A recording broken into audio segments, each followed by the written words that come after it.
قرآن کریم تلاوت ډیر کول او څومره چې د الله دا کلام اوري او سوچ پکې کوي دومره به د الله سره محبت او رابطه مضبوطیږي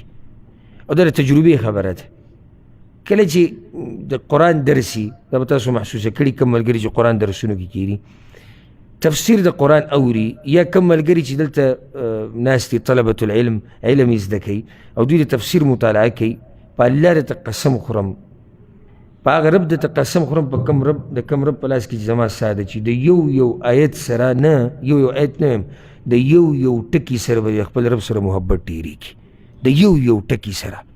چې کله تا ته د حکمتونه معلومیږي او تا ته د ښایست د الله د خبرو معلومیږي که نه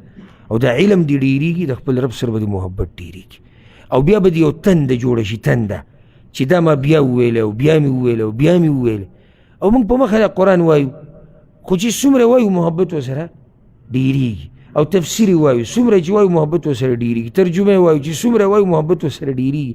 څومره چې تا د قرآن تلاوت کوو که نه څومره چې تلاوت کوو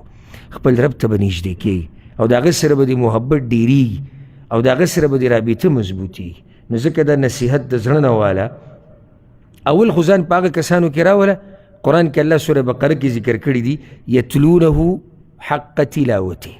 اول ځان په هغه کسانو کې راوله چې دا آیتونه د الله لولي په داسې طریقې سره لکه څنګه چې پکار دی یعنی حق یې ادا کوي او دا ډېره اوچته مرتبه ده دې ته رسېده ګوره ګران کار دی الله دې ورته موږ ورسوي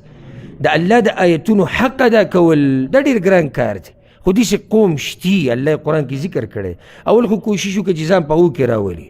نو د قرآن د تلاوت حق څه دی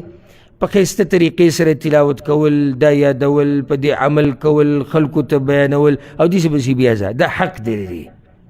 اول خو ځان په دې کې راوله خو که په دې کې نه شوې